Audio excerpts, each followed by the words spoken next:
Buenas tardes a todas y a todos, también bueno, quienes están presencialmente y que nos siguen en línea.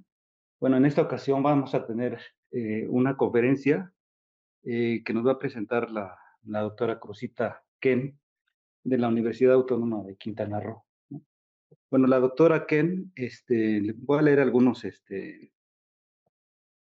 datos curriculares. La doctora Ken eh, tiene su posgrado en Ciencias del Desarrollo Regional por la Universidad Michoacana de San Nicolás de Hidalgo, en México. Actualmente es presidenta de la Asociación Mexicana de Ciencias para el Desarrollo Regional, va al periodo 2024-2027. Desde 2023 es integrante de la Asociación Mexicana de Estudios Rurales. Ha sido autora de los libros Desarrollo Regional y Gestión Pública en Quintana Roo, Desarrollo Territorial, Interacción Actores, Estructuras y Recursos Naturales, Desarrollo Regional y Economía. Además, ha coordinado los libros Desarrollo Sustentable y Sostenible y Quintana Roo y sus municipios. Dinámica y estructura económica productiva. Desde el 2016 es miembro del CECITI, del Sistema Nacional de Investigadores Nivel 1. Además, es profesora de tiempo completo en la Universidad Autónoma del Estado de Quintana Roo y coordina el Nodo de Economía Social y Solidaria, NOCCA, inscrito en 2023 en el Instituto Nacional de Economía Social, en donde acompaña emprendimientos sociales en la zona maya de Quintana Roo. Entonces, bueno, personalmente tenemos una relación muy estrecha con la doctora Cruzita porque los dos hemos participado en la, en la MESIDER, ¿no? Desde hace tiempo yo dejé de ser presidente de la MESIDER y Cruzita tomó la estafeta y actualmente es la presidenta. Vamos a tener un congreso en el estado de Aguascalientes dentro de 3 semanas, ¿no? Y bueno, ya de muchos años conocida, hemos estado teniendo actividades conjuntas, vinculaciones académicas, y pues es un gusto tener a la doctora Cruzita aquí en el programa universitario de estudios sobre la ciudad, que nos va a brindar una conferencia sobre los cambios sociodemográficos y el tema de la desterritorialización en el estado de Quintana Roo. Entonces, pues sin más preámbulo, le voy a dar el uso de la palabra a la doctora Cruzita Ken. Bienvenida. Gracias. Muy buenas tardes a los presentes, también a los que se han conectado en las redes. Pues un agradecimiento a la invitación y también pues con mucho gusto voy a presentar esta información que traigo hoy sobre el estado de Quintana Roo. Entonces les voy a hablar hoy sobre las políticas poblacionales y su incidencia en el proceso de desterritorialidad o territorialización en el caso de Quintana Roo. ¿Sí? Bueno, primero esto definir lo que es el proceso de desterritorialidad. Es una ruptura de un territorio que existe mediante la alteración de sus relaciones sociales, económicas, políticas y culturales para dar lugar a la creación de uno nuevo. Ahí quizás también podemos meter la parte ambiental o ecológica, ¿no? Porque pues acompaña muchas veces por la parte económica, social e incluso política. Este proceso se manifiesta con la deslocalización que puede incluir empresas, el debilitamiento del poder estatal o la fragmentación del espacio vital y de la población, por eso también es social, lo que a menudo conduce a la creación de nuevos territorios, ¿no? Este proceso lo vamos a ver en esta presentación y vamos a ver pues cuántos de estos han habido. En realidad, en la preparación de este tema, yo no me había dado cuenta hasta que lo estaba haciendo de que sí hay diferentes fases y podemos hablar de este proceso en Quintana Roo. Siguiente. Bueno, vamos para entender este proceso, ¿verdad? Y las fases que ya históricamente ya creo, y no sé, al final ustedes me pueden decir si también lo ven marcado, ¿no? Con esta explicación que les voy a hacer. Podemos iniciar con los orígenes hasta hacer un corte en 1902. En los orígenes, lo que hoy es Quintana Roo era un territorio maya, ¿no? Eso, hay muchas evidencias de eso, los sitios arqueológicos, la población que aún existe en ese territorio, que sigue con su cultura, su tradición maya. Entonces, allí está. Antes de 1902, un acontecimiento muy importante en esa región fue la guerra social, que otros le llaman guerra de castas, ¿verdad? Pero que hoy ya más le llamamos social, porque creo que esa palabra castas tiene una connotación no muy correcta. El poder religioso que emergió a partir de esta guerra social, porque lo que impulsaba a los revolucionarios en esta guerra fue precisamente una cruz que se decía que era una cruz bailante, pero por esa cruz es que se iban a la guerra y se iban a los conflictos y bueno, quisieron cambiar, ¿no? La relación de producción y la relación social en ese territorio de la península de Yucatán, de la cual Quintana Roo forma parte.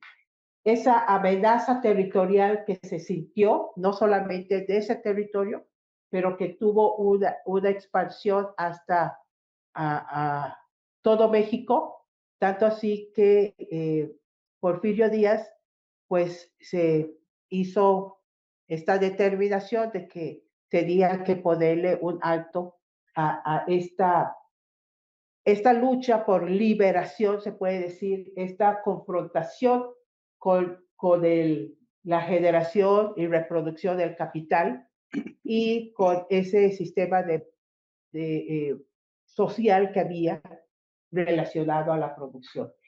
Y entonces esto llevó a un enfrentamiento militar con los militares del Estado, la Federación, con los grupos de mayas que se habían también constituido como militares, ¿no? En su modo de entender esa organización, porque ellos también tenían sus propios generales. La siguiente, por favor. Bueno, así podemos entonces ver que había una población, ahí podemos ver en miles, o sea que era muy bajita la población hasta 1902 y esa población se mantuvo 2010 hasta empezó a despegar por ahí de 1950 y quizás en lo que voy a seguir explicando se va a ver por qué esto empieza a crecer por ahí de los 30, 40, 50 y luego en los 70, 75, 80 se dispara, ¿no? Sí está claro ese como crecimiento abrupto y que se ha mantenido, ¿no? La siguiente, por favor.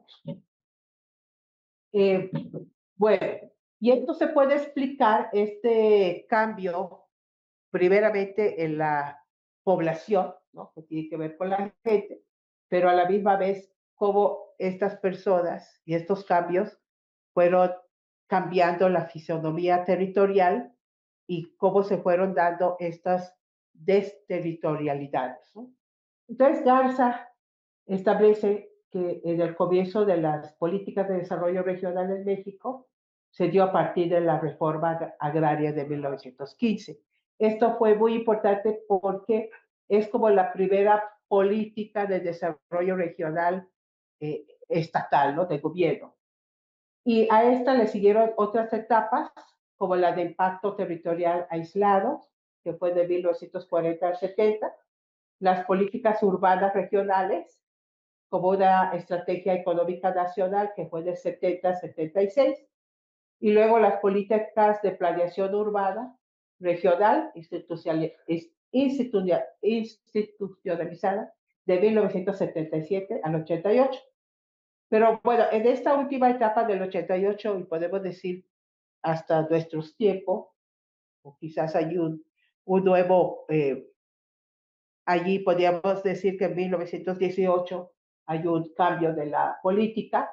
Dice, a partir de los 80 entra en México la etapa neoliberal. Yo creo que todos ya sabemos lo que implicó esto, el Fondo Monetario Internacional con la Agenda 21 y los cambios en las políticas económicas, fiscales, y todo eso con el gobierno de Miguel de la Madrid, en donde pues se privilegió los indicadores macroeconómicos, incluyendo pues, la inversión privada extranjera y la que trajo sí pues esa ocupación del espacio, ya sea por cuestiones de turismo, por cuestiones de industrias, por cuestiones de comercio, ¿no?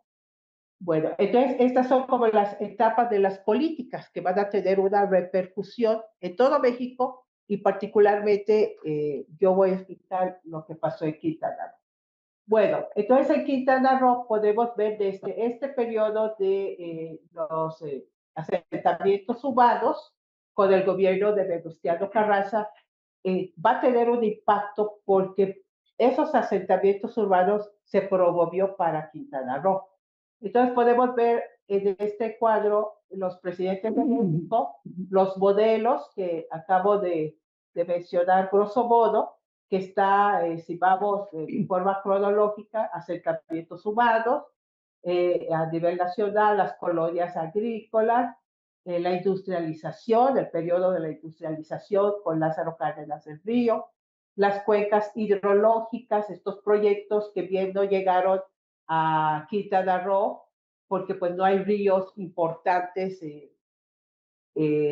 así abiertos, porque sí hay ríos, pero son subterráneos, por eso también los cenotes, ¿no? que hay en esa región.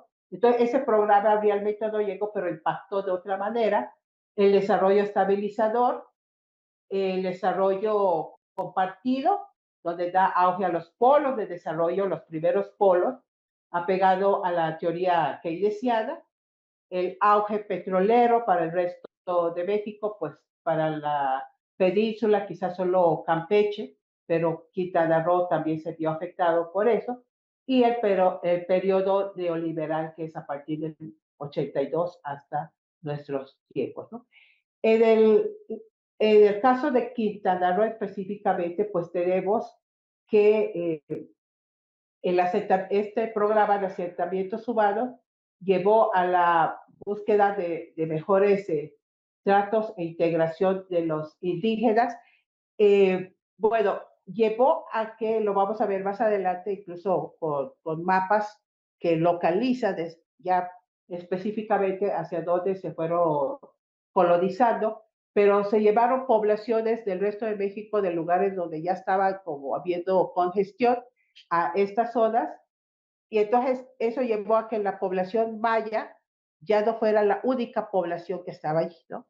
Para ya meter otras poblaciones que se mezclaran con esta población maya, que si bien para muchos el conflicto social terminó en 1902, el conflicto permanecía en la región maya y, y terminó quizás más ya por 1915, 1920, cuando empiezan estos procesos, ya se va como que diluyendo, ¿no? Entonces está la pacificación de los indígenas como un programa de gobierno y militarizado, ¿sí? Porque hubo mucha represión, mucho, así que los mataban. Los primeros asentamientos ejidales, eso para ya poner un acento más para disminuir la población maya de esa región, la militarización, el primer intento de colonización, y luego viene la colonización ejidal, que coincide con las cuencas hidrológicas, donde hay gente que se moviliza hacia Quintana Roo como programas de gobierno, el estancamiento y aislamiento. Sin embargo, con la población ya Quintana Roo y con los gobernantes que nos mandaban desde la federación, porque era un territorio todavía no soberano, pues los gobernadores que llegaban allí casi hacían lo que querían, porque incluso no había carreteras que nos conectaran con el resto de la República. Entonces estábamos relativamente aislados en Quintana Roo. Entonces, ya después de ese periodo, del 55, cambia y continúa una colonización y luego viene la modernización en los años 70. Viene después de eso el tránsito hacia el Estado ya soberano, impulsado por el turismo y la colonización final, ¿no? Luego viene el primer gobernador electo y la modernización del turismo. De hecho, este gobernador que fue el primero electo, Martínez Ross, tiene como un mes que falleció. Entonces, él fue el primer gobernador electo. Luego viene la recabación de apoyo, reducción del apoyo público, porque inicia el programa neoliberal, ¿no? Este apoyo, sobre todo, iba dirigido a las cooperativas, como Quintana Roo, ahorita vamos a ver en el mapa también, que Quintana Roo es costero. Entonces, en las costas había la pesca de escama y también de otros productos del mar, ¿no? Y eso se exportaba a través de cooperativas y las cooperativas estaban financiadas por el gobierno, ¿no? También estaban las cooperativas madereras que el gobierno financiaba, los apoyaba. Entonces, cuando entra el periodo neoliberal, se le quita este apoyo a las cooperativas, ¿no? Entonces, hay esa reducción del apoyo. Luego llega la nueva etapa moderna del turismo, las inversiones españolas y una mejor desigualdad regional. Este periodo de salidas de Gortari, que coincidió con el gobierno de Miguel Borges Martín, dice Marín, ¿verdad? Hay un error ahí. Es Martín. Ese periodo de Carlos Salinas de Gortari se expandió el territorio del turismo hacia lo que se conoce como la Riviera Maya. O sea, de Cancún se vino hacia el sur y la Riviera Maya llega hoy hasta Tulum.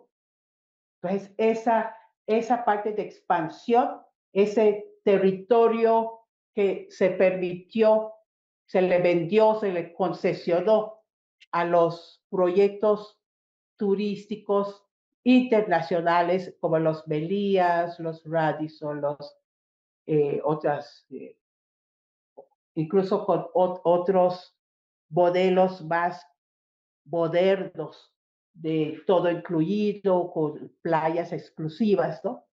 Todo eso se expandió en el gobierno de Salinas de Gortari con Miguel Borges Martí.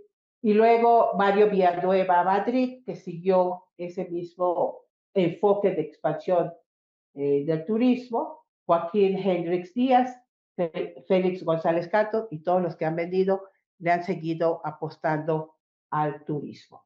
Y se pensó que al expandir el turismo hacia el sur, se iba a crear más empleos, mejores ingresos, mayor distribución de la riqueza, pero en realidad lo que se fue constituyendo ese espacio turístico fue un polo de desarrollo concentrado, tipo de este autor François, pero desigual, creando una desigualdad, porque el resto de los municipios solo aportaban mano de obra barata y recursos madereros y otro tipo barato para la construcción y la decoración de la infraestructura turística.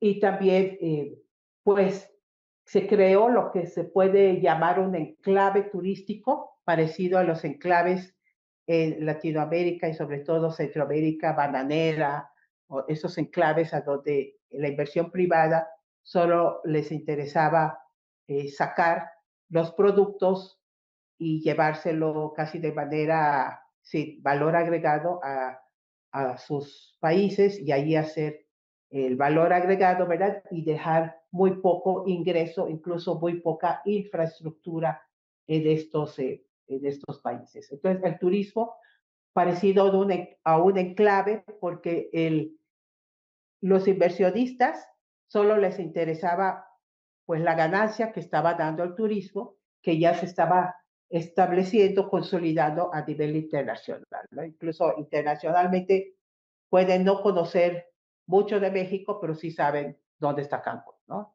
Bien, la siguiente. Entonces, lo que acabo de pasar es como todas las políticas regionales que fueron dejando impacto, ¿no? Pero aquí podemos, con estas políticas y los impactos que fueron dejando, podemos ya empezar a distinguir esta primera fase de la desterritorialidad de Quintana Roo. La siguiente. Esta primera fase es cuando a partir de 1915 empieza esa colonización dirigida, porque en sus orígenes, como yo les dije, Quintana Roo era un territorio maya, poca población, y este territorio maya con su poca población empieza este conflicto de como liberación. ¿Y qué significaba esa liberación? Había muchos mayas que, que trabajaban en las haciendas, ya sea en la producción o en el servicio doméstico. Y un grupo dijo, pues ya no más, o sea, vamos a trabajar, conseguir nuestras tierras, trabajar nuestras tierras, nosotros procurarnos nuestra vida y dejemos de estar siendo explotados por el sistema colonial. Pero no todos estuvieron de acuerdo, como siempre pasa, ¿verdad? Entonces se encontraron los que estaban de acuerdo con los que no estaban de acuerdo, pero este conflicto había causado que la población en Yucatán de los no mayas también disminuyera, porque algunos se fueron al tratar de evitar, ¿no? Estos conflictos, se trasladaron para otros lugares, incluso algunos para Belice, y estaba como desequilibrando la producción, estaba desequilibrando la población y Porfirio Díaz entonces empezó a decir, ok, voy a atender ese problema, ¿no? Entonces se firma, lo primero que hicieron fue firmar un tratado para poner la frontera, delimitar la frontera entre México y Belice, porque los mayas rebeldes se proveían de armamento que utilizaban para el conflicto de los ingleses que estaban en Belice. O sea, allí conseguían sus armas. Y en la frontera entre México y Belice, pues solo lo divide un río, el río Hondo, y todo es costa, bahía, o sea, de Chetumal te puedes ir a Corozal, y no había aduana, no había migración, no había nada, porque no había frontera. ¿Sí? Entonces, la frontera se pone en 1898 y de allí se pone lo que llaman el pontón, un barco que dice, bueno, ahora aquí va a ser la migración y aduanas, ¿no? Entonces, ahí empezaron a controlar y tuvieron que controlar, bueno, cómo se controlaba el resto donde estaba el río Hondo, porque pues donde se puso el pontón es lo que hoy es Chetumal, pero es un espacio muy chiquito. Entonces, pues se buscó maneras, ¿verdad? Y como este territorio había poblados mayas, como en el centro, entonces estaba despoblado, dijeron, vamos a traer población. Y aquí, si ustedes ven con frontera en los puntos discontinuos, está Belice abajo, ¿verdad? Y hay como unas localidades ahí, como dos o tres, son las primeras colonizaciones que se dieron de 1928 a 1930 y se colonizaron dos, tres lugares allí. ¿A dónde? En la frontera, porque era importante traer y controlar la frontera. Y se da en el marco de la ley de la reforma agraria de 1915. Entonces, bueno, la siguiente.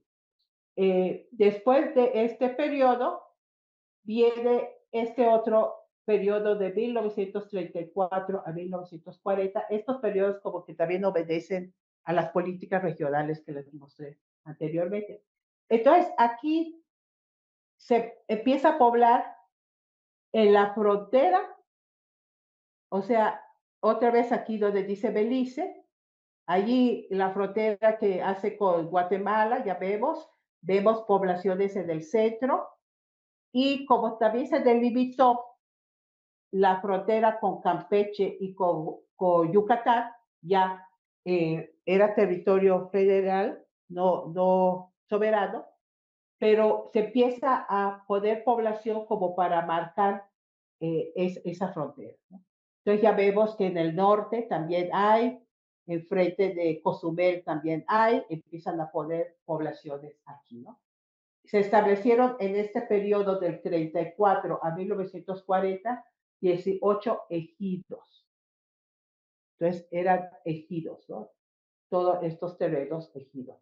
El objetivo principal, poblar la frontera con Belice, para lo cual se impulsó la agricultura y la ganadería en la zona. O sea, no solo traían a las personas, los traían con una actividad académica, ¿no? Pero no una actividad económica. Van a hacer agricultura, van a hacer ganadería. Bueno, entonces la siguiente, por favor.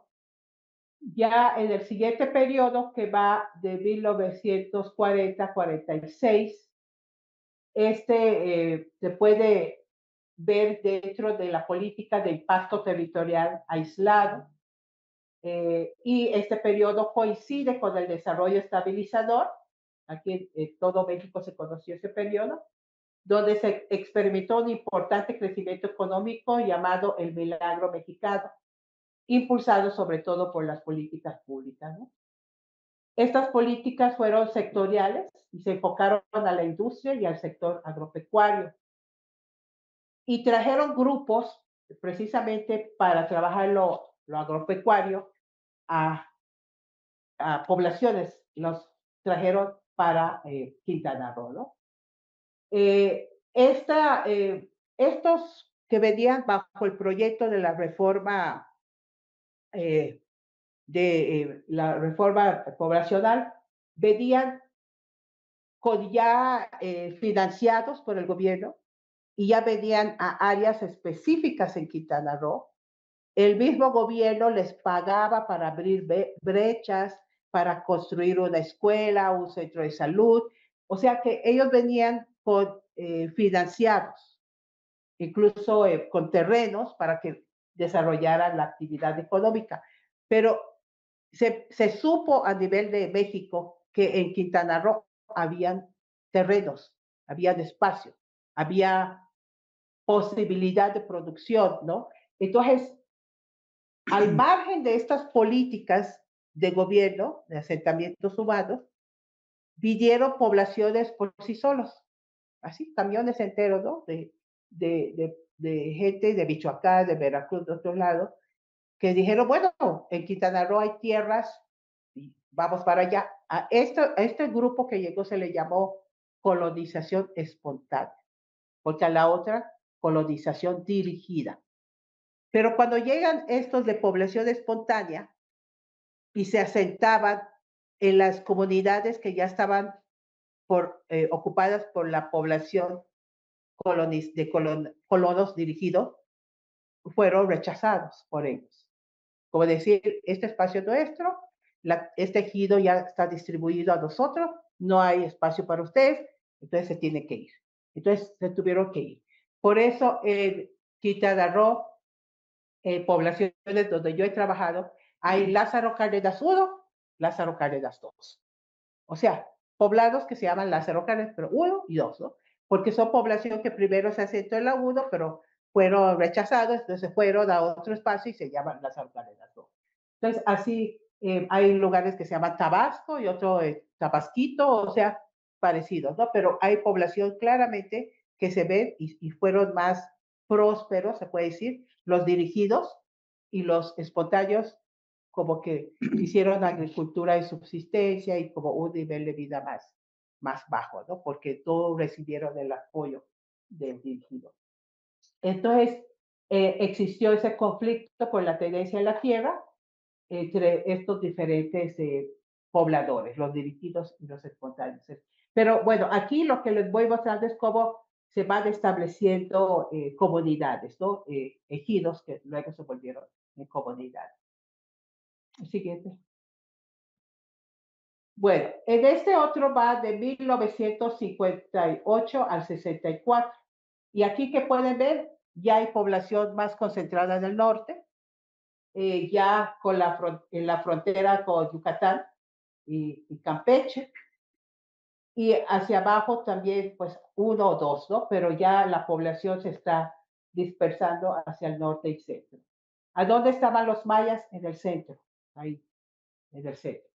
Entonces, aquí, en este periodo, coincide con el periodo de un gobernador que se llamó Margarito Ramírez, y él fue el que más tiempo estuvo en Quintana Roo, pero que hasta hoy, recientemente estuve en un encuentro, estábamos hablando de políticas urbanas y de desarrollo en Quintana Roo, y cuando se menciona el nombre de Margarito Ramírez, pues todos como que nos reímos o cosas, porque este Margarito Rodríguez, que fue, Ramírez, que fue enviado desde México para gobernar y que casi no daban cuentas de lo que estaban haciendo, él por cuenta propia puso una empresa para la explotación maderera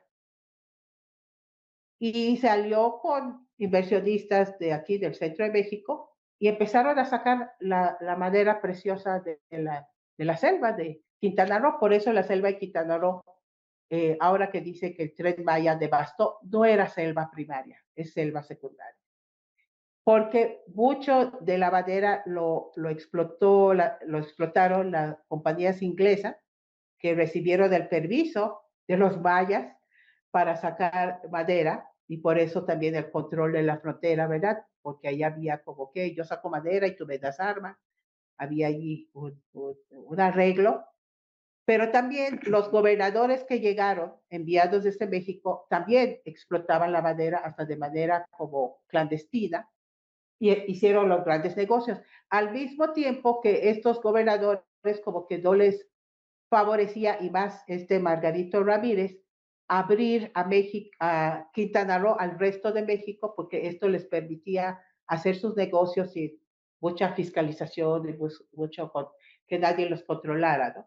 Entonces, Margarito es conocido como el peor gobernador, el gobernador que mantuvo en aislamiento y en pobreza todo Quintana Roo mientras explotaba su riqueza maderera y que esto se le terminó cuando en 1955 vino un huracán fuerte que se llamó el Janet, en una fecha de septiembre, creo que ahí siempre está, y que destruyó, de hecho destruyó, fue tan grande ese huracán que al mismo tiempo destruyó el norte de Belice y Quintana Roo y la isla, esta se, hay una, bueno, no es realmente isla, como la península ahí, que se llama Xcalac, que está después de Mahahual, ¿no? Bajando esa península. Todo eso se destruyó. Xcalac era un poblado eh, importante en la economía de Quintana Roo porque ahí estaban las cooperativas pesqueras, pero lo destruyó.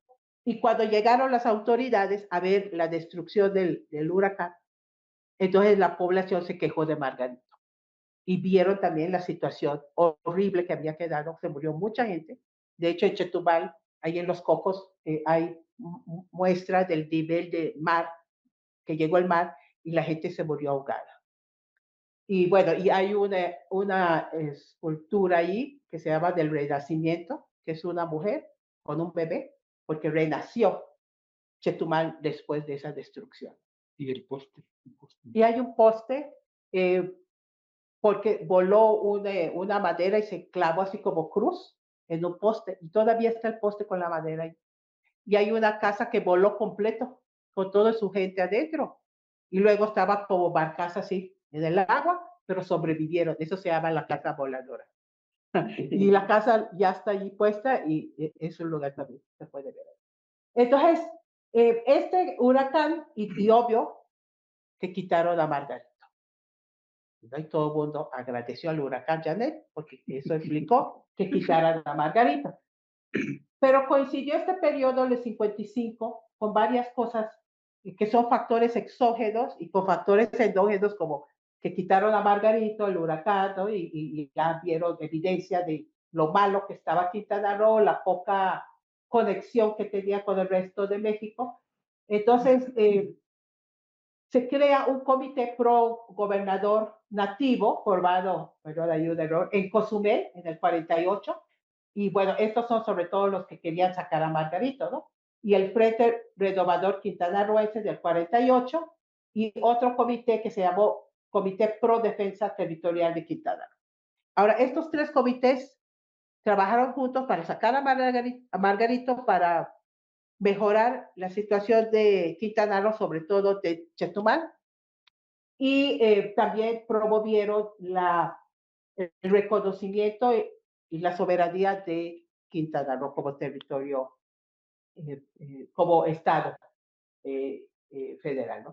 Entonces, coincide, estos son como factores endógenos. Los factores exógenos coincide con el conflicto de la Guerra Fría Cuba-Estados Unidos y a nivel mundial con el fin de la Segunda Guerra Mundial. Entonces, el fin de la Segunda Guerra Mundial pues trajo como que movimientos más del turismo, como una época de, de progreso económico, y el conflicto con Cuba y Estados Unidos hizo que, pues que Cuba ya no se viera como un lugar donde los turistas estadounidenses fueran a pasar, ¿no?, sus vacaciones, y esa oportunidad lo utilizó Quintana Roo para pensar que el turismo en Quintana Roo podía sustituir, y de hecho lo hizo, ¿no?, a Cuba. Entonces, esto contribuyó a que se empiece a dar esta configuración económica regional en el interior del territorio de Quintana Roo. Siguiente. Ok, ya avanzando, 64-70, que esto ya vamos a llegar a este periodo cúspide para Quintana Roo, ¿verdad? Aquí, como ya ven, estas son las colonias, no las colonias, las ejidos que en este periodo se establecieron. Y aquí ven una dispersión mayor norte, centro y sur, ¿no? Entonces, se dispersa territorialmente y eso, bueno, según va a causar un equilibrio territorial poblacional. Es una etapa de mayor inmigración de colonos, ya sea dirigidos o espontáneos. Entonces, todo este periodo, pues, la actividad agrícola a través de los que iban llegando, pues se fue consolidando, pero bueno, no de la manera que se esperaba, porque no fue importante económicamente la agricultura, no había mercados todavía era más un mercado doméstico y para autoconsumo. Además, porque los ejidos pues son chicos, ¿no? Y pues no es como para una producción a escala. Fallece el gobernador de allí, Javier Rojo Gómez, viene otro gobernador, pero David Gustavo Gutiérrez Ruiz fue el último gobernador de Quintana Roo como territorio federal. Entonces da un giro en este periodo de los 70 porque empieza una etapa como de industria, todo en la República Mexicana, y dentro de esta industria se habló del turismo. De hecho, el turismo, yo recuerdo los primeros trabajos de turismo en Quintana Roo decían la industria sin chimenea. Pero eso no quiere decir que no contaminó. De hecho, contaminó mucho, ¿no? Entonces, pero hablaban de la industria sin chimenea, ¿no? Iniciaba entonces la gestación de Cancún como ese sustituto de Cuba, como un proyecto, ¿no?, que pues se estaba viendo a nivel federal. En la siguiente. Ya en esta etapa, ya estamos 76. Esta etapa es muy importante para Quintana Roo porque aquí ya con la población que se trajo y con el proyecto del presidente Luis Echeverría, que creó zonas libres, se crea la zona libre de Chetumal. Y esa zona libre fue súper importante para toda la península y me atrevo a decir para todo, hasta el centro de México, un poquito más, porque era el comercio de la fayuca, se llamaba. Llegaban camiones enteros del resto de la República a comprar televisores, estéreos, grabadoras,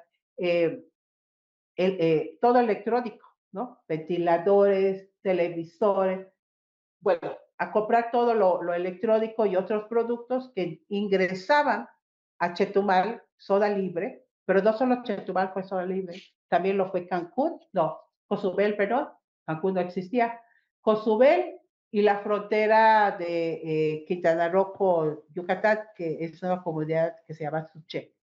Ahí fueron zona libre. Entonces, Chetumal tenía toda su avenida, la que hoy se conoce como Avenida de los Héroes, era puro tiendas de electrodomésticos y el mercado, que hoy es mercado de, así como cualquier otro mercado y comida también, era puro electrodoméstico. Entonces, muchos comerciantes chetumaleños se enriquecieron, algunos invirtieron luego del proyecto de Cancún, pero muchos no. Luego se fueron a la zona libre de Belice, ¿no? que está funcionando hoy en día. Entonces, esta creación de esta zona libre, pues le dio como impulso económico, movimiento, dinamismo, además que ya se cumplía con el requisito de tener 80,000 habitantes en el territorio. Y eso hace que en 1994 se declare Quintana Roo como un estado más de México, ¿no? Y ya vemos como la población que ya asentada, ya está en la frontera México-Belice, ahí esa curvita sí lo da el río, y el río es una falla geológica, ¿no? Y también Bacalar es otra falla. Entonces, allí hay asentamientos en el centro, donde estaban los mayas, y hay asentamientos en el... bueno, la siguiente. Ok. Entonces, Quintana Roo, este es un mapa de 2010. Ya originalmente eran 3 municipios. Lo que se conoce el área de Chetumal, o Tompe Blanco, Felipe Carrillo Puerto, y arriba, no sé, se llamaba tal vez Lázaro Cárdenas. Y en Felipe Carrillo Puerto estaba la zona maya, ¿no? El centro. Y en el sur fue donde se controló la frontera, se puso el pontón. Pero ya con el tiempo se fueron dividiendo estos territorios de manera que se forman, aquí hay 1, 2, 3, 4, 5, 6, Cozumel, 7 municipios, ahorita son 11. ¿Por qué? Porque a la fecha, Otompe Blanco se dividió y allí está Bacalar, Solidaridad se dividió y allí está Tulum, y está Benito Juárez o Solidaridad, creo que una parte ahí es ahora Puerto Morelos, Isla Mujeres, otras islitas se hizo municipio. Entonces, pues ahí está Isla Mujeres continental. Sí, ahí de frente está Isla Mujeres. Entonces, ya hay 11 municipios aquí, ¿no? Pero así estaba Quintana Roo en 2010. Ya poblado, ya con el turismo, toda la costa es turístico. Así que, ¿cómo voy de tiempo? Bueno, ahora vamos a entrar a la segunda fase de la territorialidad. ¿Por qué ya pasamos la primera fase? Porque la primera fase fue colonizar. Entonces colonizaron. Y eso le permitió ser un Estado soberano. Y ahora lo que viene, lo siguiente por favor, esta segunda fase viene con el proyecto Cancún ya hecho realidad, ¿no? Ya emprendiendo. Entonces aquí vemos que el proyecto Cancún, para el caso de las inversiones en Quintana Roo 7580, vemos que esta inversión programa normal, que tiene asterisco, que era el monto principal en estas cuentas, era para la primera y la segunda fase de Cancún, y de el ingenio azucarero que se hizo al sur en el municipio de Otompeblán. A ver el siguiente. Entonces, ¿qué están impulsando? El turismo. Y ahí está la segunda fase, ¿no? De la desterritorialidad. Aquí también vemos los gastos, el gasto de capital, el gasto corriente, aquí maquinarias, mobiliario, inmuebles, obras públicas, todo eso respondiendo a el turismo. Informe de Jesús Martínez Roth, ¿no? Del primer gobernador. El siguiente. Aquí también, pues solo para mostrar que el presupuesto donde se iba a Benito Juárez, ¿no? El ingreso por municipio, el que mayor tenía era, en este caso, Benito Juárez, y luego Solidaridad, que es el otro municipio turístico donde está Playa del Carmen, y vemos que los que menos tienen, pues son como Lázaro Cárdenas o el Rojo, que es Felipe Carrillo Puerto, son los de menor presupuesto. ¿Por qué? Porque todo el presupuesto, la mayoría de ellos se iba al turismo. El siguiente. Bueno, y aquí ya vemos esta actividad en el año 75 hasta 2007, cómo van aumentando los números de cuartos, el número de hoteles y la ocupación, ¿no? La ocupación de este caso Cancún, de 1975 hasta 2007, la ocupación siempre 60, 70%, casi 80% de todos los cuartos de hotel ocupados, ¿no? Cancún, una cifra que casi se ha mantenido. Siguiente, por favor. Ok, aquí vemos que para 2025, la actualidad, ¿no? Tenemos otra vez el número de hoteles, cuartos, y ya tenemos no solo Cancún, tenemos Puerto Morelos, Costa Maya, que implica que está allí Mahahual, Isla Mujeres, Cozumel, Ribera Maya, Holbox, Cantón del Quil, que está enfrente de Holbox. No hay mucho turismo ahí, pero bueno. José María Morelos, el municipio, Felipe Carrillo Puerto, Bacalar, vean, Bacalar para 2025, ¿cuántos cuartos tiene? Chetumal, Conjulich, que está cerca de un sitio arqueológico, y la Costa Maya Mahahual ahí aparece, ¿no? Entonces, tenemos hoteles, 1,478 y número de cuartos, 135,000, ¿no? Lo importante es, bueno, su ocupación y cuántos llegan, en 2025 llegaron casi 21 billones de turistas. ¿Cuánta población tiene todo Quintana Roo? Apenas está llegando a 2 billones. O sea que llegan, ¿cuántos? 10. 19 millones. 20 dividido por 2. Por cada habitante llega al año 10 turistas. O sea, es como que aquí metiéramos 10 por ti, 10 por ti, 10 por mí, ¿no? Entonces, esa es la carga de personas, población más turistas que tiene Quintana Roo, que tuvo 2025. Bueno, actual. El siguiente, por favor. También, y entonces, ¿qué trae? ¿Por qué es una segunda fase de territorialidad? Porque primero vino la colonización dirigida y espontánea, y que tuvo propósito político. Y político de dos maneras, ¿no? Acabar con el conflicto maya, bajar esa situación de liberación, convertirse políticamente en una entidad soberana. Entonces, esa población llegó, ocupó el territorio, eh, creó actividades económicas, agricultura, industria, comercio, pero la agricultura no funcionó, la industria muy poco y el comercio, pues más o menos le dio mucho dinamismo que pues justificó el haberse, bueno, ya ser Estado independiente. Y luego viene este otro periodo del turismo. Porque ¿qué trae el turismo? Más población.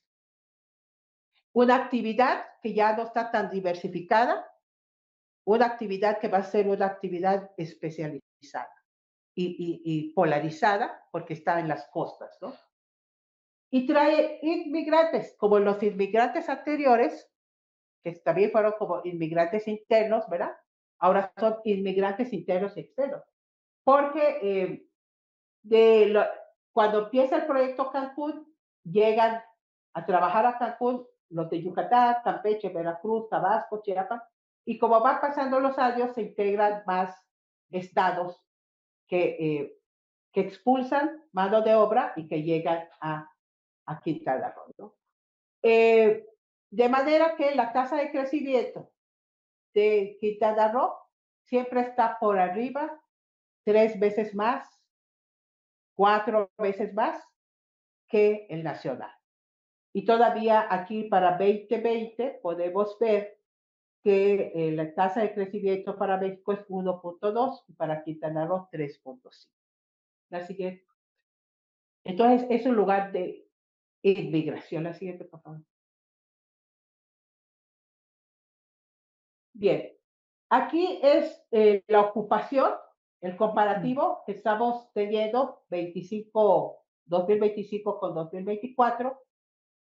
La variación, sin embargo, ha ido decreciendo del turismo de Cancún, de Cozumel, de Isla Mujeres, de la Riviera Maya, Tulum, son porcentajes que quiere decir que está habiendo menos ocupación este año que del año pasado. Y no sé si han visto en las redes, pero Tulum ahorita tiene un serio problema. Tenía una ocupación del 75, hoy tiene una ocupación de menos del 30%, porque hay una situación ahí. El 30 de abril del 25, la ocupación, como ya se prevé, pues ha venido bajando, ¿no? 67 para Cancún, eh, y así casi están en los 60 los destinos más conocidos de Quintana Roo. La siguiente, por favor. Bueno, pero si el turismo fue creado para causar equilibrio regional, si el turismo se promovió en Cancún y se sigue diciendo que es para generar empleo, para mejorar el desarrollo de Quintana Roo, el crecimiento, el bienestar, entonces, pues los municipios todos deben de beneficiarse del turismo y no solo los lugares turísticos. Pero ya se viene diciendo desde los, no sé, los 90, 2000, que ese turismo ya daba señales de polarizarse, ¿no? Entonces, cuando hacemos un análisis que va hasta el 2000 de qué está pasando con los ingresos, los salarios, por salarios mínimos, vemos que Felipe Carrillo Puerto, zona Maya, vemos que José María Morelos, zona Maya, Lázaro Cárdenas, zona Maya, tienen, no tienen ingresos de 5 salarios y más, como sí lo tiene Benito Juárez.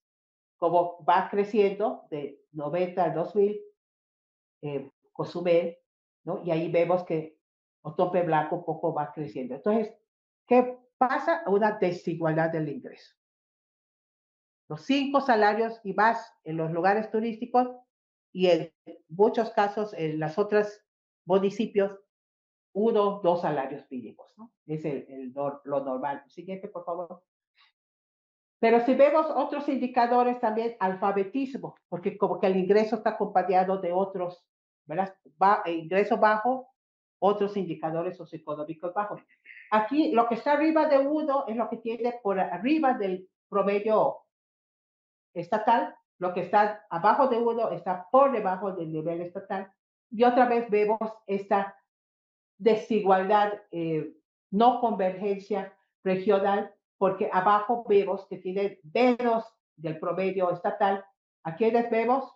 Lázaro Cárdenas, José María Morelos, Felipe Carrillo Puerto, que son la zona baja, ¿no? ¿Y qué vemos arriba?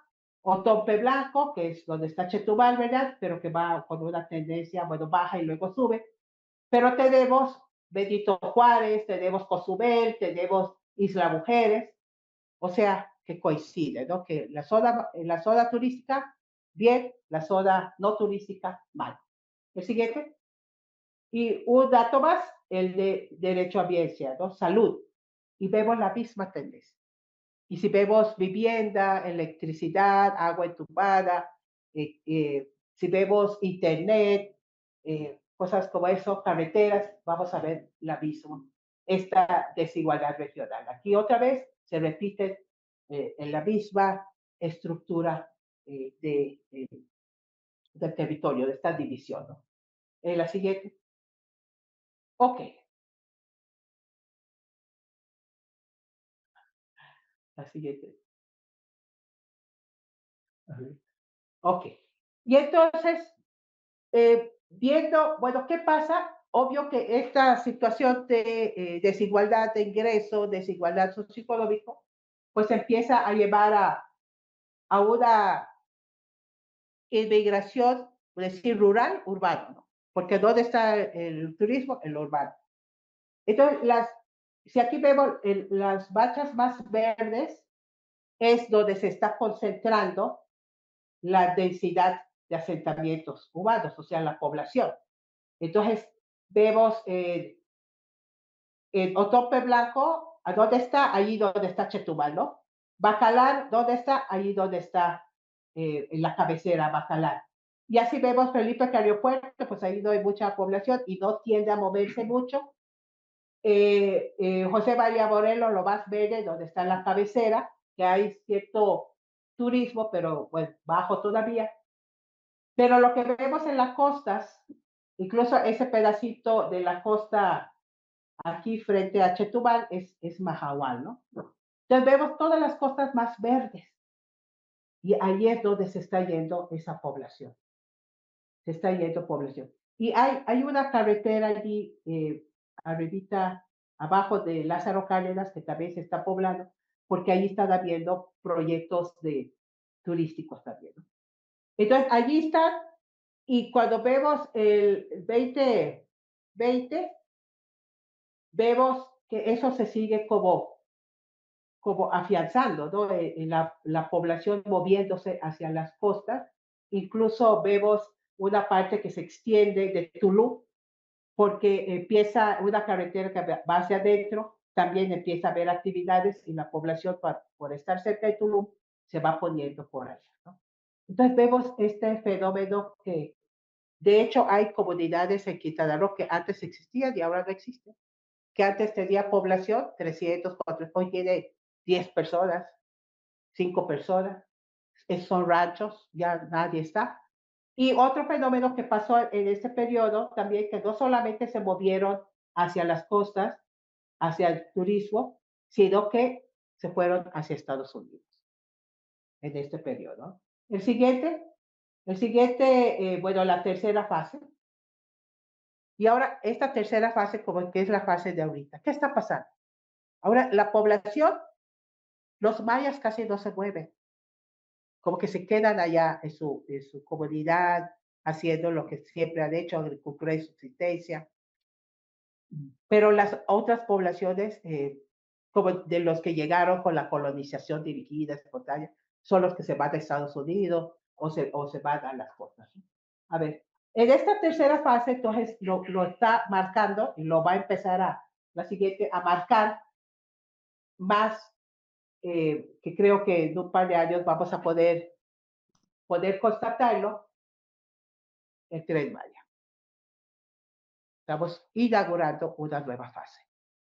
Porque el Tren Maya, aquí vemos las bolitas amarillas, estaciones, las verdes, paraderos, las estaciones y paraderos, y de hecho, como que el objetivo del Tren Maya es para conectar el turismo y la población de toda esta región, pero esto va a estimular, porque también las estaciones y paraderos que con el tiempo ahí se va a dar un dinamismo, como en todas las estaciones y paraderos en América Latina. De hecho, el paradero del tren que va a Machu Picchu tiene un desarrollo ahí, se van dando, ¿verdad? Para restaurantes, para hoteles, para servicios turísticos, entonces ahí se van dando. Entonces, esto se espera que va a traer más dinamismo, pero a la vez más inmigración, más turistas y, y se va a volver, o sea, a dar otra fase. Porque ahora lugares como por ejemplo de Bacalar, hay un lugar que se llama Limones, Paradero Limones, eh, que era una comunidad chiquita, pero que era la segunda más poblada del municipio de Bacalar, pues va a crecer más, porque ya tiene un dinamismo que está llevando a su crecimiento. El otro por aquí que está frontera con Campeche, que se llama estación, bueno, creo que aquí de Xpujil, al lado, Calakmul, al lado hay uno que posteriormente se puso, que se llama ¿cómo se llama? Nicolás Bravo, que también hay sitios arqueológicos por ahí. Ese hace rato está pidiendo municipalizarse porque ya tiene una población, tiene forestería, tiene actividad. Allí es como distribución de mercancías porque llegan los trailers con productos y lo descargan allí, luego lo vuelven a cargar y lo llevan hacia Chetumal. Entonces, allí ya lleva un dinamismo, seguramente va a crecer más, ¿no? Entonces, va a reconfigurarse porque lo que hoy son comunidades chiquitas van a ser comunidades más grandes y las que ya están grandes van a crecer. Y eso va a traer más inversiones, va a traer más población y se va a dar otra reconfiguración del territorio, ¿no? Y no solamente el Tren Maya. Bueno, aunque aquí con un índice que calculamos, eh, el beneficio otra vez para las comunidades que están en torno a las estaciones, pues no se ve muy claro, está muy bajo, está bajo. Entonces, ¿quiénes se van a beneficiar? Pues obvio, los inversionistas que van a llegar, ¿no? Tal vez los nuevos inmigrantes que van a venir a trabajar, pues con empleos quizás altos. En el tren, de hecho, el tren ya trajo muchos que se quedaron, ingenieros, ¿no? Entonces, va a haber otra como distribución del ingresos, otro dinamismo de consumo, pero la comunidad de allá, de las comunidades que están ahorita alrededor de las estaciones, no están en condiciones de beneficiarse por su nivel socioeconómico que vimos anteriormente, ¿no? Los cuadritos. Siguiente.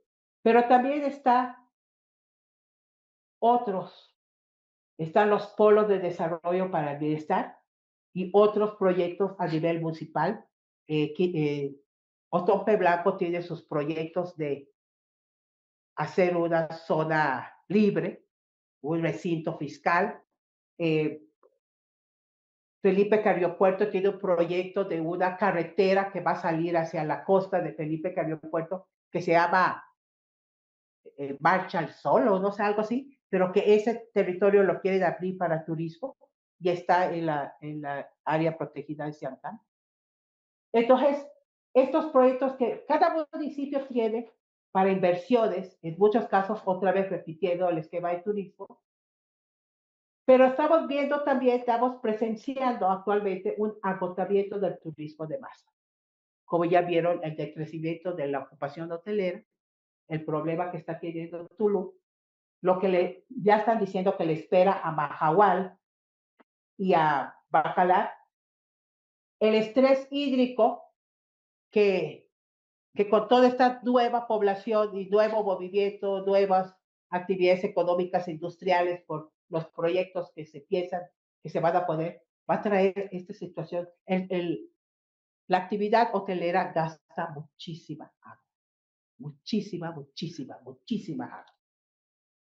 Los problemas ambientales y ecológicos, ya no hay duda costera en Quintana Roo. O sea, toda la costa ya se perturbó.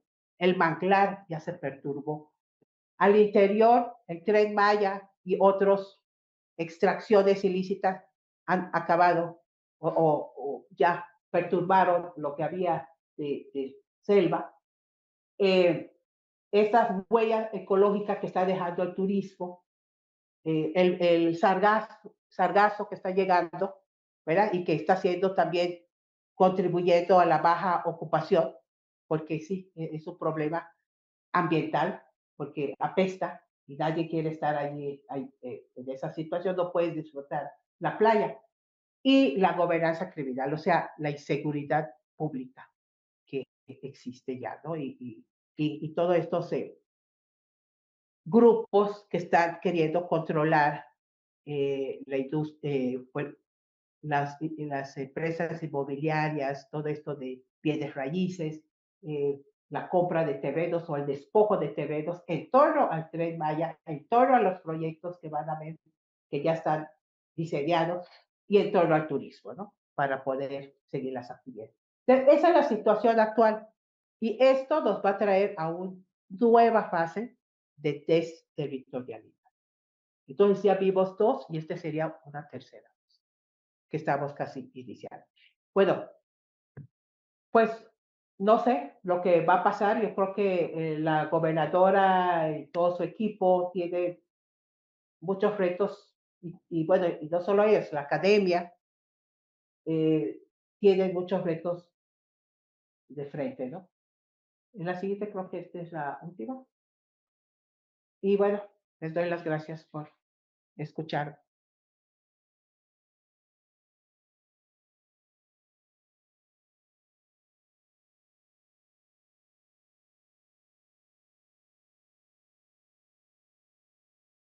Muy bien, agradecemos a la doctora Cruzita por esta eh, presentación.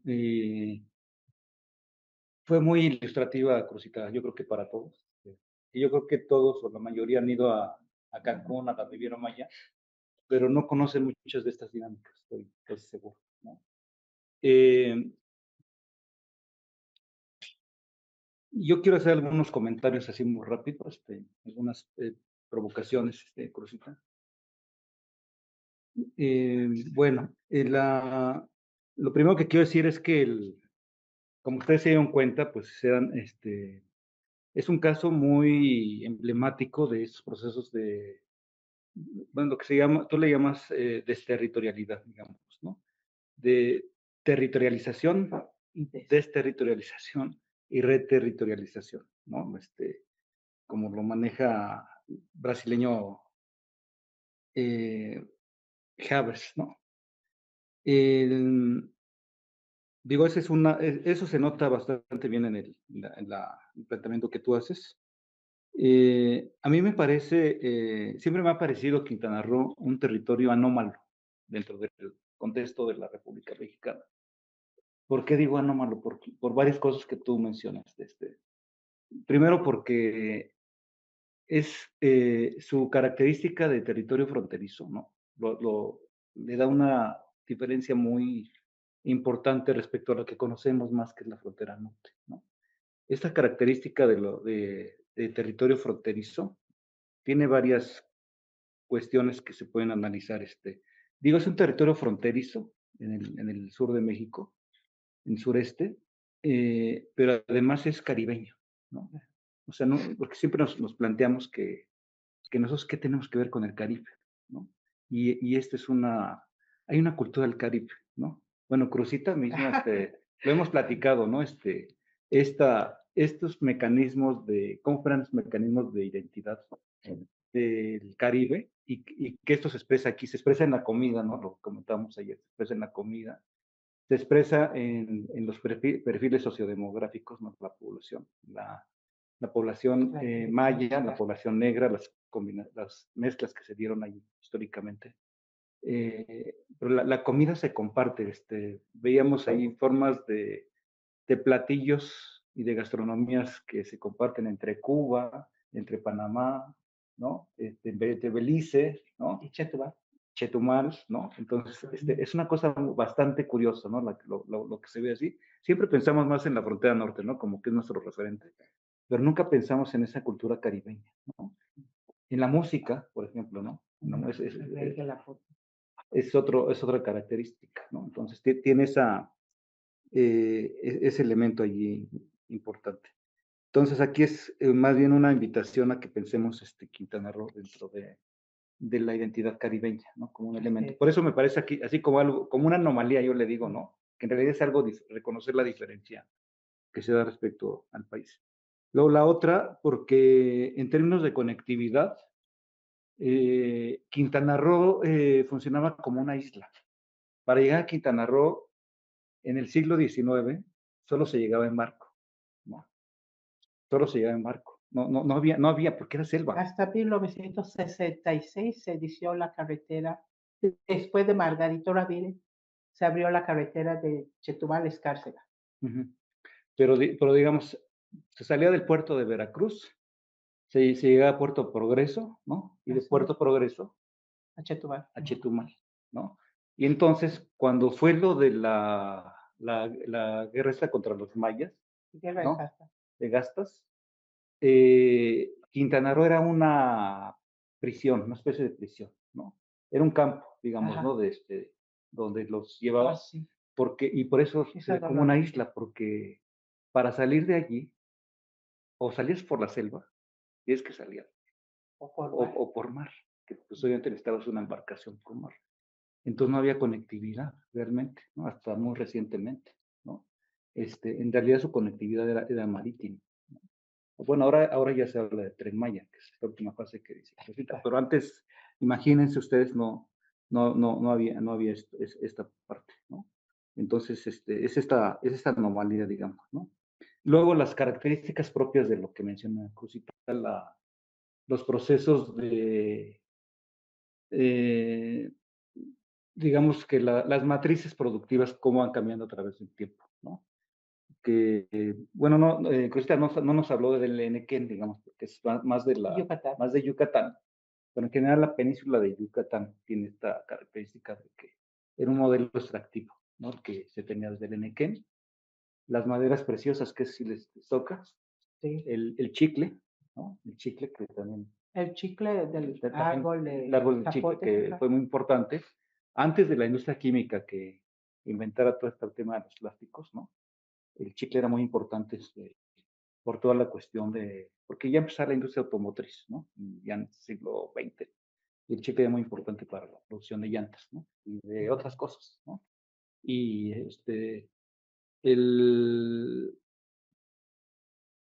el que inventó el chicle, había viajado incluso a Adams, a Yucatán, y veía cómo los indígenas mascaban chicle, ¿no? El chicle. Y él se le ocurrió un día ponerle sabor interesante al chicle, ¿no? Y lo patentó como un chicle, ¿no? Lo robó. Entonces, esos son modelos extractivos, ¿no? Los que siguen la Cruzita. Y luego está estos modelos de colonización dirigida y espontánea que comentaste. Y luego viene el proyecto de Cancún, digamos, que es el que explota, digamos.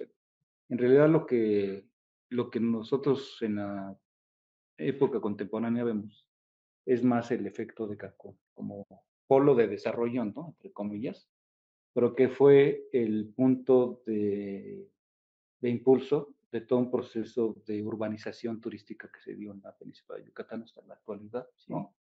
Con todos esos efectos que comenta Cruzita, que eso es lo también interesante, porque luego de repente piensan, bueno, ¿y qué tiene que ver esto con el PUEC, no? Tiene que ver mucho, porque no solamente el territorio, sino los modelos de urbanización turística que se dieron en este contexto, ¿no? Bueno, los primeros, los de colonización, digamos, dispersa, ¿no? Que aparecían allí en los mapas, y frente al modelo, contrastando entre el modelo de colonización turística, digamos, ¿no? Con todo el proceso de urbanización, ¿no? Y lo que implicó en términos de transformaciones ambientales, de activación de mercados de suelos, entre otras cosas. Lo que vemos en Tulum es algo muy sintomático, lo que dice Cruzita, ¿no? que hay una disminución del 30%, porque es el efecto de la turistificación, o sea, todos los precios de los arrendamientos Subieron turísticos mucho. y de las casas y de los precios de las propiedades se fue para arriba, ¿no? Ahí hubo incluso muchos, no, estos nómadas digitales, ¿no? El tema de durante la pandemia, que pasa muy parecido a lo que aquí en la colonia Roma y la Condesa, ¿no? Que tiene ese efecto de aumento del precio de la renta. Y eso pasa también aquí en los contextos de turismo. Pero son bastante artificiales, porque cuando ya los nómadas digitales y la gente no puede pagar precios de ese tipo, entonces, pues simplemente ya es un mercado que no es una opción para las personas, ¿no? Entonces, em, este, este proceso va a ser muy sintomático, yo creo que, como tú dices, Jessica, de lo que va a ocurrir hacia el futuro, ¿no? Porque estos son fenómenos que yo creo que nos van a interesar mucho aquí en el PUEC, de lo que pueda pasar en ese contexto, ¿no? Y luego está esta parte de siguiendo con esta idea de las anomalías, el de todo lo que vemos ahora de fenómenos de turistificación, con esto que tú decías, las ocupaciones hoteleras, el número de cuartos, todo esto como ha ido aumentando, y toda la presión que hay los, eh, sobre los entornos, digamos. Hay casos muy sintomáticos. Uno de ellos me parece el de Mahahual. Mahahual era un pueblito pesquero Pesquero. y de repente ya ve uno y puede coincidir que llega un crucero con 2,000, 3,000 personas que se bajan y eso se convierte en una cantina colectiva, las cantinas más grandes del mundo, Sí. ¿no? Y entonces todo esto genera una euforia de la gente, ¿no? Pues porque van a consumir, ¿no? Van a la fiesta, van a consumir y generan unos modelos ahí bastante irracionales ambientalmente, porque también van con su basura, no solamente bajan ellos, ¿no? Y van con demandas de agua, de servicios, etcétera, ¿no? Y el otro, Bacalar creo que se está convirtiendo en un fenómeno también de bastante turistificación, que tú lo has estudiado, ¿no? Ajá. Que ya está irreconocible, ¿no? Por todo lo que está cambiando últimamente. Yo estuve allí hace algún tiempo y me llamaba la atención que en esos lugares habían bastantes empresas que se dedicaban a bienes raíces, Sí. ¿no? Que aquí lo vemos en la ciudad, pero en un lugar como que no me lo imaginaba yo. Yo sacaba fotos de esas empresas que se dedican a todo este tema del mercado de tierras, ¿no? Porque siguen siendo lugares, a lo mejor en las orillas, ¿no? Que hay todavía, porque sigue creciendo esto, ¿no? Y hay un mercado entonces inmobiliario muy interesante, ¿no? Y el otro fenómeno es el de la zona, ya para terminar, para callarme también yo, el de la zona libre, ¿no? Que mencionaba eh, Cruzita. Y bueno, ahora la zona libre está en Belice, En Belice. ¿no? Pero estuvo antes una zona libre Había el que se declaró en en México. los 70, el Y, 60. y dice uno que, bueno, pero nosotros qué tenemos que ver con la zona libre. Está más de 1,500 kilómetros de aquí, ¿no? Pues es que hay algo muy importante, Tepito, porque todo lo que llegaba ahí, la época de Tepito de la Fayuca, no es ahorita, era hace algunas décadas. Y muchas de las cosas que llegaban aquí a Tepito, de la Fayuca, lo que decía Cruzita, las televisiones, las grabadoras, ropa, todo eso, Estéreo, sí. estéreos, porque México no tenía el telecanes, estaban muy cerrados y llegaban aquí, a Tepito, ¿no? O sea, por eso dice de Cruzita, iban camiones a recoger la Fayuca y venían aquí. Ayer que veníamos del Congreso de la Cámara de Diputados, nos metimos a la Morelos ahí en un Uber, ¿no? Y nos llama mucho la atención la cantidad de camiones que vienen de los estados, ¿no? Para surtirse, ¿no? Bueno, es el mismo efecto, ¿no? Había una cantidad, yo nunca la había visto, sabía que estaban, que existían, pero nunca los había visto, ¿no? Y que están todas esas calles así especializadas hasta Granaditas y luego la Lagunilla, pero una cantidad de camiones que yo no me imaginaba. Entonces, es un fenómeno parecido, ¿no?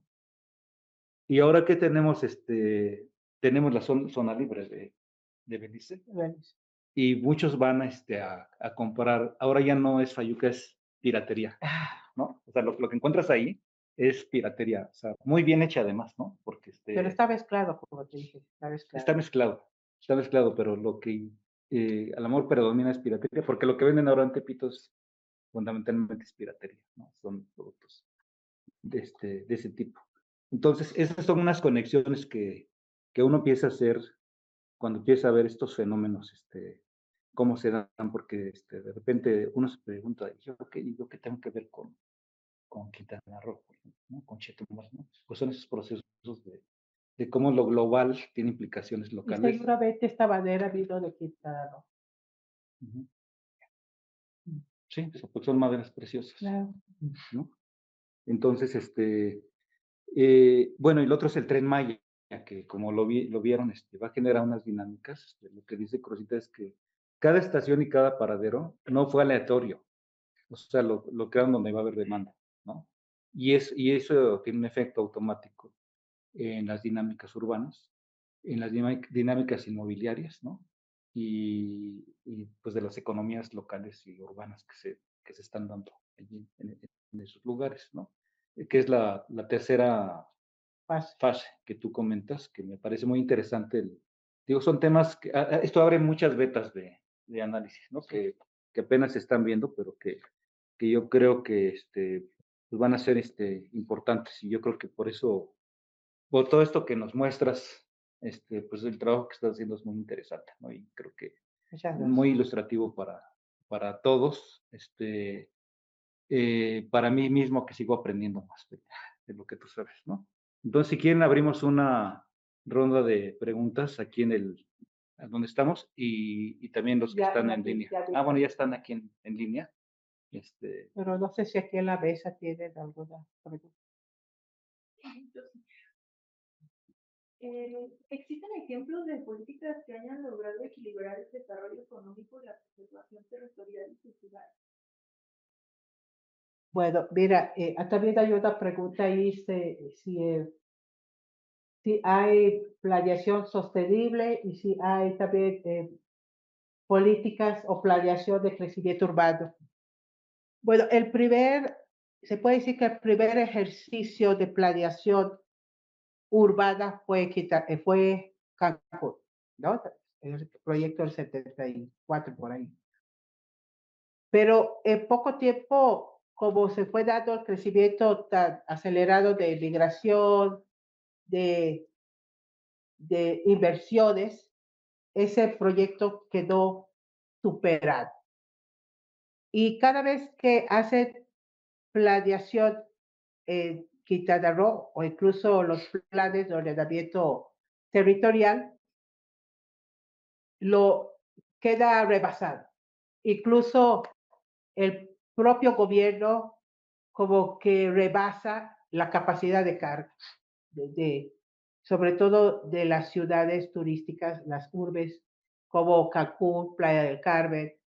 Eh, Queda muy bonito en el documento, pero en la práctica, si ese documento era para 10 años, 5 años, a los 3 años ya superó lo que decía a los 5. Entonces, es como una situación al cual no le quieren poner un freno, ¿no? Yo desde 2010, cuando inicié el estudio de mi doctorado y me puse a ver realmente qué estaba pasando, yo le decía, cuando podía en foros de gobierno, yo le decía, ya Cancún no necesita más promoción, porque yo había ido en el 94 a Londres y en las agencias de viaje en Londres había carteles grandes, como esas ventanas, de Cancún. Y yo digo, ya Cancún no necesita. Me iba yo a Panamá o iba a Costa Rica y todo el mundo está vendiendo en las agencias de viaje a Cancún. Entonces yo les decía, ya no promuevan más Cancún, promuevan la zona maya, ¿no? Promuevan producción, industrialización, agroindustria, turismo ya se va solo, pero no. Entonces, expandiendo, expandiendo y siguen expandiendo Cancún, ¿no? En la zona hotelera se sigue expandiendo y se está poniendo más infraestructura. Ya se va a hacer un puente sobre la laguna de Nechupté, se está mejorando la avenida Colosio y bueno. Y hay autores que dicen, mientras más resuelves los problemas de gentrificación, pues hay más gentrificación, porque la gente se va por sí sola cuando ya no aguanta, pero si le resuelven la situación, se queda y vienen más, ¿no? Pero bueno, ahí están las inversiones del gobierno. Entonces, la planeación sostenible también está en muchos planes de desarrollo urbano, pero está en papel, pero en realidad no sucede, ¿no? Y lo mismo hasta cierto modo está pasando con los otros municipios pequeños como Otompe Blanco, donde está Chetumal. Chetumal, pues es podríamos decir, la capital cultural. Allí yo les invito a que lo visiten. Es caribeño, tiene algo de afrodescendencia, porque con su conexión con Belice, pero también ha tenido por lo menos 2 gobernadores que han sido afrodescendientes.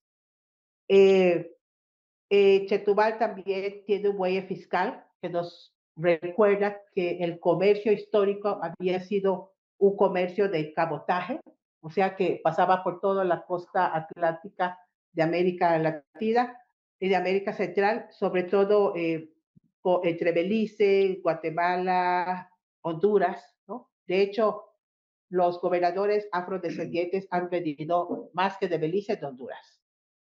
Es muy bonito. Las primeras cooperativas también de Quintana Roo que yo les hablé eran madereras, en la cual estaba el chicle.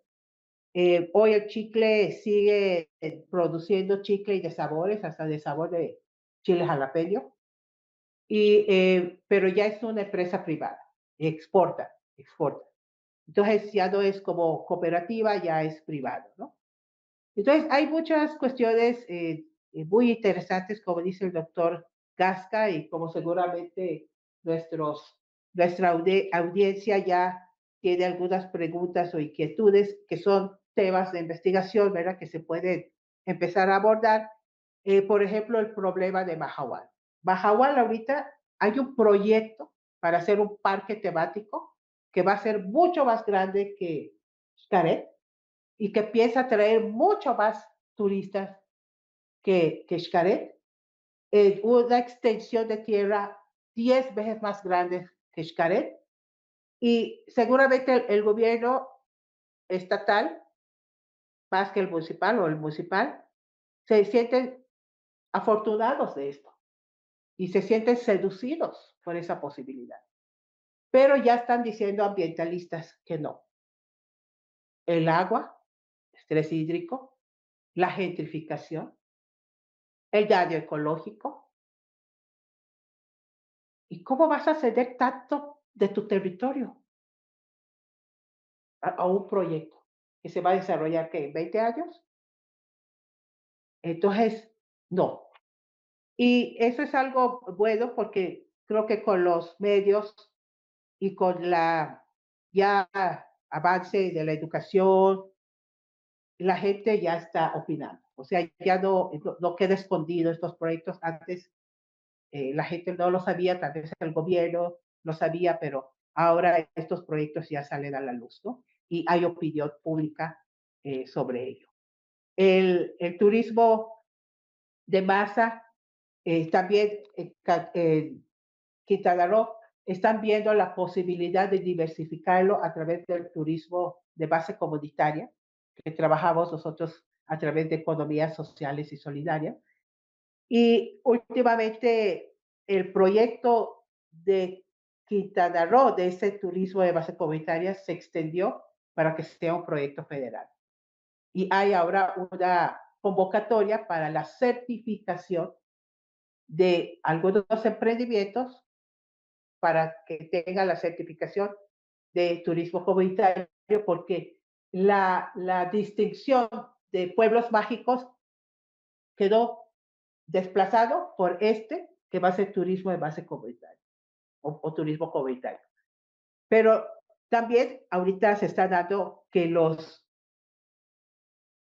grupos de población maya están eh, declarando que ese proyecto se desarrolló con ellos y que sin consultarlos a ellos, lo está haciendo federal y ahora los están poniendo como que ahora te voy a analizar, te voy a evaluar y te voy a dar el distintivo. Cuando ellos ya son turismo comunitario y nadie le tiene que dar distintivo, porque el distintivo es que son en zona rural, organizado por ellos, gestionado por ellos, y ¿por qué un distintivo? ¿No? Entonces ya está viendo también esa discusión. Y seguramente, pues todo esto está llevando a esta reconfiguración en estos espacios del interior, ahora no solo en las costas, pero en el interior de Quintana Roo, y sobre todo en la zona maya, ¿no?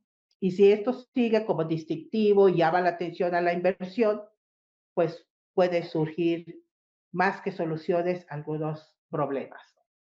Entonces, yo creo que hay que estar atentos como investigadores, como docentes, porque pues esto también lo tienen que saber nuestros estudiantes, ¿no?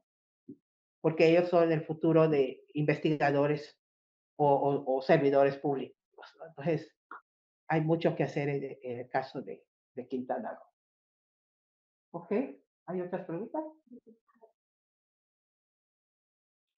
El conflicto territorial con los estados vecinos. Hay un conflicto territorial por la misma delimitación, porque desde el 2002, 2013, 2012, 20, se fueron dando como que se separaba Quintana Roo del resto del resto de la península, pero después lo volvían a integrar y luego lo volvían a separar con otra demarcación y luego lo volvían a integrar a Campeche, la mitad y la mitad de Yucatán. O sea, fue allí una inestabilidad en la definición del territorio de Quintana Roo. Y en eso, que ya se declaró Estado soberano, quedó un conflicto de su delimitación con Campeche, que es el conflicto de la Punta Puc, creo que le llaman.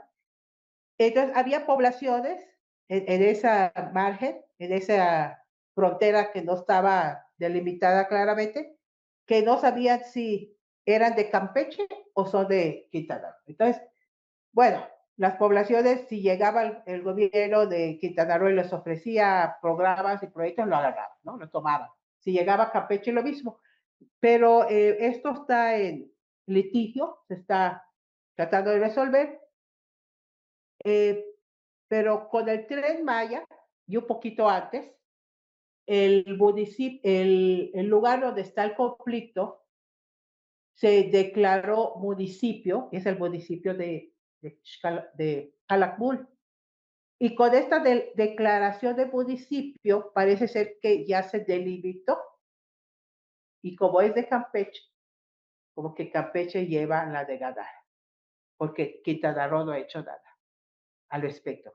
Y ahí nos da a entender entonces que ese reclamo que tenía o que tiene todavía Nicolás Bravo, que es la frontera con Campeche, quizás si lo hubiéramos municipalizado, le hubiéramos ganado a Calakmul, ¿no?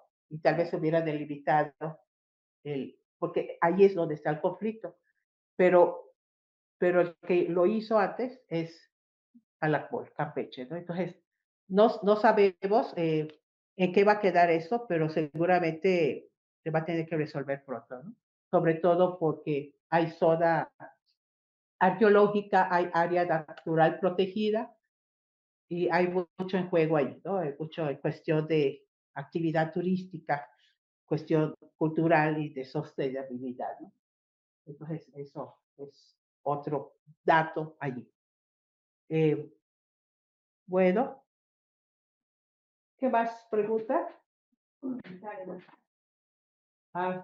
Bueno, la planeación ya lo contesté.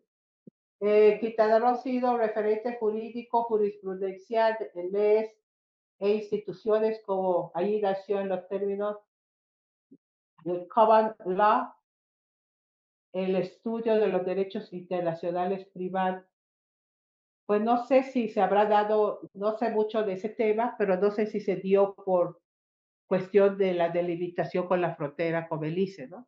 Tal vez a eso se está refiriendo. Pero la verdad no he entrado a estudiar ese tema, entonces no podría decir mucho de eso. Ok, ya. Pues no sé si aquí había otra pregunta.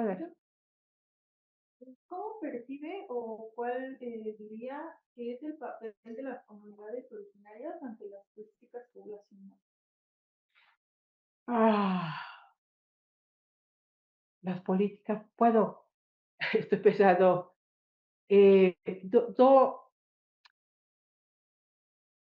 a ver, yo vengo de ese grupo originario, ¿no? Yo soy descendiente.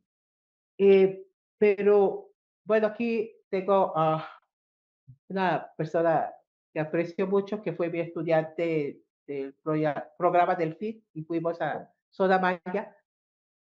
Pero yo no sé si tú podrías luego decir si así lo percibiste, pero esa población maya y los que están allí son de los que fueron revolucionarios, son pacíficos, son solidarios, son humildes, ¿no? Eh, pero si los molestas, son de machete tomar, no armas, machete, ¿no? Y saben descuartizar con machete. Suena feo, pero lo hacen. Eh, entonces, ellos han sobrevivido a pesar de las políticas públicas, a pesar de las políticas de poblamiento, a pesar de la política económica, a pesar del turismo. Ellos siguen y siguen en sus comunidades ancestrales. No resistencia. Eso da resistencia, tú lo has dicho. Entonces, esto de la certificación de turismo comunitario, eso hasta cierto punto es un peligro, porque ellos no se van a quedar callados. Y ya lo vimos, ya levantaron la voz. El Tren Maya también les significó para ellos una ruptura en su cultura, para un sector, pero para otro sector sí lo querían, ¿no? Pero pues a mí un poco me dolió cuando hice ese estudio del índice y salió bajo, porque como que ellos a mí me expresaron su esperanza, su júbilo, que porque el Tren Maya les va a permitir un mayor ingreso, un mayor bienestar, porque les hace falta educación, salud, condiciones de vivienda, tecnología, necesitan pues mejorar sus ingresos. Pero cuando yo saco ese índice y me doy cuenta que sobre todo ellos no están en las condiciones para aprovecharlo, por lo menos no en el corto plazo, pues me puse triste. Y yo no se los he dicho a ellos la verdad, porque creo que lloro si se los digo. Pero estamos trabajando con ellos, con proyectos de economía social y solidaria, en la capacitación, en la formación, porque yo digo, esa es la respuesta. Antes de decirles, fíjense que no van a aprovecharlo, bueno, ¿qué puedo hacer yo para que ese aprovechamiento sea más factible? Entonces, pues trabajar con ellos, apoyarlos, ¿no? Acompañarlos. Entonces, esa población es pacífica hasta que te metas con ellos, ¿no? Claro, como toda comunidad. Exacto. Entonces, pues muchos gobiernos los han ignorado, les han dado, bueno, esto no está bien dicho, suena feo, les han dado proyectos con dinero, ¿no? Pues, varios proyectos Procapo, Program, Programa Solidaridad, Progresa, todo eso, pero ha sido como un dinero de asistencialista. O sea que nunca se ha preocupado realmente de que mejoren sus situaciones socioeconómicas. Ahora, Sembrando Vida como que les está dando, además del dinero, permitiendo una producción para que comercialicen y para que aseguren su alimentación. Además, los está capacitando en el uso de tecnología, de paneles solares, de hacer viveros, de hacer fertilizantes y pesticidas orgánicos, o sea, que va más allá de solo el dinero. Entonces, sí se negaron al principio, pero eventualmente algunos lograron entender que habían beneficios, no solo económicos para ellos. Entonces, eso ha mejorado, eso ha equilibrado un poco y los ha, como que eso sí los asentó más allí en su territorio. De hecho, algunos hasta regresaron en tiempos de COVID y ya no se salieron de la comunidad, se quedaron allí. Sí, y además que el Sembrando Vida no solo fue para el hombre, que es el productor, el agricultor, también para las mujeres, ¿no? Entonces las mujeres ya participan, los jóvenes participan, porque ahí hay una población bastante grande, porque los jóvenes se van a estudiar y a veces no regresan, ¿no? Entonces, y se van a la zona turística. Entonces, la población, ahí está, hay poblaciones que tú los percibiste pacíficos o guerrilleros. Sí, muy pacíficos, humildes, solidarios y no, yo, por ejemplo, cuando tuve la oportunidad de visitarlos, eh, hubo una ocasión en la que impartimos talleres, ¿no? Talleres para poder compartir con ellos algo de lo que nosotros conocemos y ellos algo de lo que ellos conocen.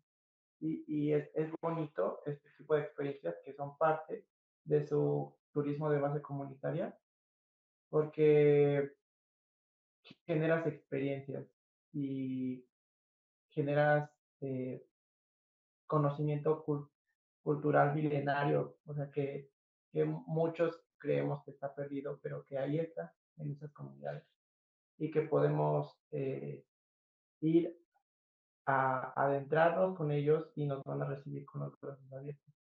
Obviamente creo que hay una diferencia entre un turista responsable a un turista pues que no lo es, ¿no? Que no tiene una conciencia mm, de respeto hacia la cultura, hacia las comunidades, hacia el medio ambiente, etcétera. Este producto también de exotista, por así decirlo, Exacto. que yo como, creo que también como una forma de denigrar, ¿no? Claro, o sea, habrá personas que lo vean como, no es lo mismo ir a una playa de Cancún, si quieres tener esa experiencia, a ir a la zona maya, al turismo de base comunitaria, ¿no? Ya vas con un diferente pensamiento y no vas a hacer tú el... No, o sea, tú te, con que tú haces lo que ellos hacen porque es su comunidad en vez de ir a modificar tu algo. Claro, a aprender de ellos. Y ellos con mucho gusto. Pues con esa gente, pues y esas comunidades, el 80, bueno, 85% son hogares mayas, incluso hay más alto, ¿no? Que son población maya, así declarado en INEGI, ¿no? Obvio que eso no lo vas a encontrar en Cancún, está mezclado, ¿no? Hay mucha la inmigración, pero hay comunidades auténticamente mayas en el municipio de Felipe Carrillo Puerto, José María Morelos y Lázaro Cárdenas, y parte de Tulum. Entonces, esa es la diferencia, ¿no? Esta, como decir, en el mismo territorio de Quintana Roo podemos ver estas diferencias de poblamiento y de cultura, ¿no? Que hay. Bien, no sé, ¿algo más? Pues creo que pues Gracias. sería todo. Muchas gracias, doctora Cruzita Ken, por su presentación, su conferencia. Como dije hace rato, creo que nos ilustró bastante sobre un mundo que es conocido y a la vez es desconocido, ¿no? Porque cuando decimos Cancún, todo el mundo sabe que es Cancún, pero ya viéndolo en el contexto, que ahora nos ofreciste, pues nos mostraste una serie de facetas que creo que nos ilustran mucho, ¿no? En términos de conocimiento, ¿no? Pues muchas gracias por tu Gracias. Usted participación. está bien.